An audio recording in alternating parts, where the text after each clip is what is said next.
कहते हैं कि चलना ही जीवन है और जो रुक गया वो हार गया। अगर आगे बढ़ना है तो चलना बेहद जरूरी है और यही प्रधानमंत्री नरेंद्र मोदी का मूल मंत्र है। इसलिए प्रधानमंत्री नरेंद्र मोदी ना रुके हैं ना थके हैं। ठीक इसी तरह भारत भी विकास के हाईवे पर रेस लगा रहा है। नमस्कार, मैं हूं आपके साथ मोनिका ठाकुर और आज मैं आपको मोदी सरकार की ऐसी योजना के बारे में बताने जा रही हूं जिसके बाद आप कहेंगे कि प्रधानमंत्री नरेंद्र मोदी की गति शक्ति योजना फुल स्पीड से आगे बढ़ रही है। जी हां, इस योजना के बारे में मैं आपको बताने जा रही हूं जिसने भारत की तरक्की को सुपर एक्सप्रेसवे पर लाकर खड़ा कर दिया है। इसका नाम है प्रधानमंत्री गति शक्ति योजना और अपने नाम की तरह ही ये योजना फुल स्पीड में भारत की ग्रोथ स्टोरी को आगे भी बढ़ा रही है। 3 साल पहले प्रधानमंत्री नरेंद्र मोदी ने लाल किले से इस योजना की शुरुआत की थी। इसका मकसद है सभी आर्थिक क्षेत्रों को मल्टी मॉडल कनेक्टिविटी इंफ्रा मुहैया करवाना। बस ऐसा समझिए कि एक योजना नहीं बल्कि ये भारत को दुनिया के टॉप देशों से आगे पहुंचाने का रोड मैप है। और इसकी शुरुआत के 3 साल पूरे भी हो चुके हैं, लेकिन 3 साल या यूं कहें सिर्फ 1100 दिन में गति शक्ति योजना ने क्या कमाल कर दिया है। 3 साल के बाद प्रधानमंत्री गति शक्ति योजना की अब बड़ी और अहम बातें मैं आपको बता रही हूँ। इसके तहत तैयार किए गए नेशनल मास्टर प्लान का फायदा अब निजी कंपनियों को भी मिल सकता है।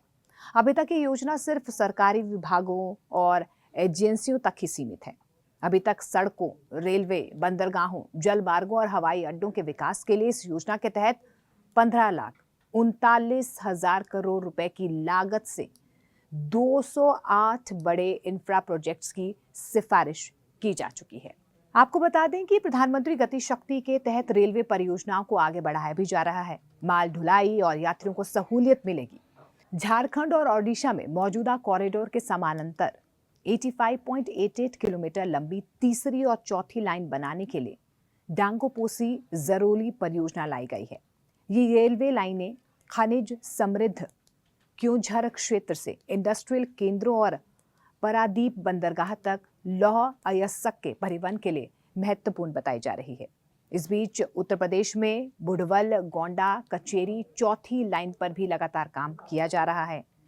55.75 किलोमीटर की चौथी रेल लाइन मौजूदा दोहरी लाइंस और चल रहे तीसरे लाइन के काम का भी इसे पूरक बताया जा रहा है। इस परियोजना का उद्देश्य माल ढुलाई और यात्री यातायात को सुव्यवस्थित करते हुए बाराबंकी, बहराइच और गोंडा जिलों में कनेक्टिविटी को और ज्यादा बढ़ावा देगा। पीएम गति शक्ति के तहत हाईवे प्रोजेक्ट्स भी आगे बढ़ रहे हैं। क्षेत्रीय एकता और बिजनेस को बढ़ावा देने में इससे मदद भी मिलेगी। बाराबंकी बहराइच NH 927 कॉरिडोर, इस परियोजना में NH 927 के 101.54 किलोमीटर लंबे हिस्से को 6 लेन स्ट्रक्चर के साथ 4 लेन कॉन्फ़िगरेशन में अपग्रेड भी किया जा रहा है, यानी कि इसे भी शामिल करना है। लखनऊ श्रावस्ती हवाई अड्डे, NH 27 और भारत नेपाल सीमा को जोड़ने वाला ये बेहतर हाईवे प्रोजेक्ट है। पूरे उत्तर भारत में व्यापार को बढ़ावा देने के लिए इसे तैयार किया जा रहा है। ये क्षेत्र में आर्थिक अवसरों को और ज्यादा खोलेगा। उद्योगों, पर्यटन और व्यापार को भी इससे बढ़ावा मिलेगा। इसके अलावा Kanpur Kabrai greenfield highway NH 35 पर कानपुर रिंग रोड को कबरई से जोड़ने के लिए 6 लेन स्ट्रक्चर के साथ 1.188 kilometre 4 lane greenfield highway project की योजना भी बनाई गई है। 7 रेलवे स्टेशन और 3 हवाई अड्डों के लिए मल्टी मॉडल कनेक्टिविटी के साथ ये परियोजना कानपुर, हमीरपुर और महोबा जिलों में पहुंच और ज्यादा बढ़ाएगी। इससे उत्तर प्रदेश में औद्योगिक विकास, पर्यटन और क्षेत्रीय आर्थिक इंटीग्रेशन को और ज्यादा बढ़ावा मिलने की उम्मीद जताई जा रही है। इसके अलावा सिंघाना तीतानवार एक्सेस कंट्रोल्ड हाईवे, जी हाँ, NH 311 के साथ ये 40.725 किलोमीटर 4 लेन एक्सेस नियंत्रित ग्रीनफील्ड राजमार्ग राजस्थान में मौजूदा सिंगल टू इंटरमीडिएट लेन सड़क की सीमाओं को एड्रेस करेगा। सीकर, नागौर, जोधपुर और दिल्ली को जोड़ने वाली ये परियोजना माल ढुलाई और यात्री आवाजाही को और ज्यादा आसान बनाएगी, क्षेत्रीय व्यापार को मजबूत करेगी और राजस्थान, हरियाणा और दिल्ली में आर्थिक विकास को बढ़ावा भी देगी। आर्थिक विकास और कनेक्टिविटी को बढ़ावा देना प्रधानमंत्री गति शक्ति पहल के तहत भारत के इंफ्रास्ट्रक्चर को मजबूत करने की सरकार की प्रतिबद्धता को भी दर्शाता है।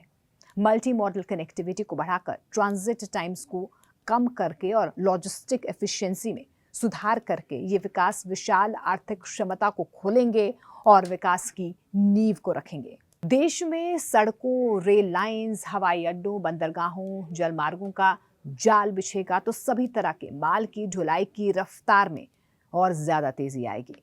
इससे लागत में कमी आएगी और महंगाई पर काबू पाने में मदद मिल पाएगी। लोगों की कमाई तो बढ़ेगी ही, साथ ही साथ केंद्र और राज्य सरकारों की कमाई में भी अच्छा इजाफा होगा। सरकारों की कमाई बढ़ेगी तो ये विकास और खुशहाली बढ़ाने के लिए ज्यादा काम करेगी।